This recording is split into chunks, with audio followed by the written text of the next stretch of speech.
Dominique Jean Chartier, est-ce que vous vous adaptez à vos jeunes quelles méthodes de management, quels outils sont là pour comprendre? Parce que c'est un monde complètement différent, les jeunes. Moi, je me rends compte avec les iPods et tout ça, c'est un monde à part.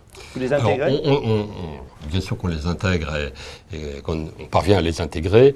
Je rejoins tout à fait ce que vous disiez sur l'implication des jeunes. Mais il y a un élément qu'il faut bien prendre en compte, c'est qu'on est, en France en tout cas, face à des générations qui sont extrêmement disparates, parce qu'il y a les élèves qui sortent des grandes écoles, qui n'ont pas trop de difficultés à s'insérer dans la vie professionnelle, mais globalement quand même on a une population qui a plusieurs vitesses. Et on a quand même en France un quart des jeunes qui commencent leur vie active par une phase de chômage.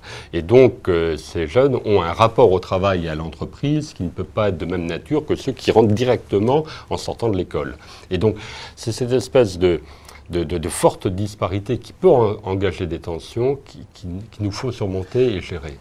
Et c'est bien là le point sur lequel il y a à travailler. Parce que finalement, quand on parle de management, il y a au moins 4 niveaux de management. Il y a le management exécutif, il y a le management de business unit, il y a le management de site de 100 personnes, et puis il y a l'équipe de 10 personnes qui sont dans les call centers ou dans les magasins.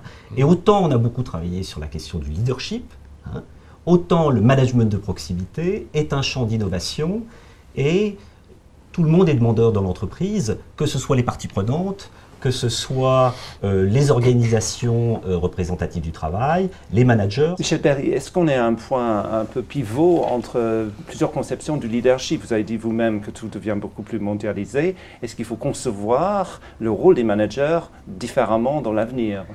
Je pense qu'un des problèmes de l'entreprise, c'est d'articuler entre le monde et le local.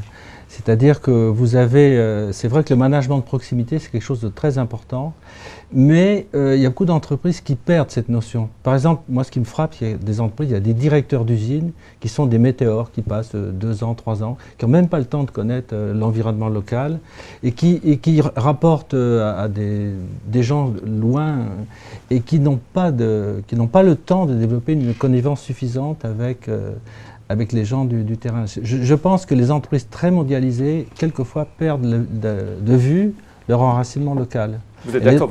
Oui, je crois que c'est un point vraiment fondamental, cette notion de management de proximité, pour différentes raisons qui ont été évoquées, différentes d'ailleurs par mes amis.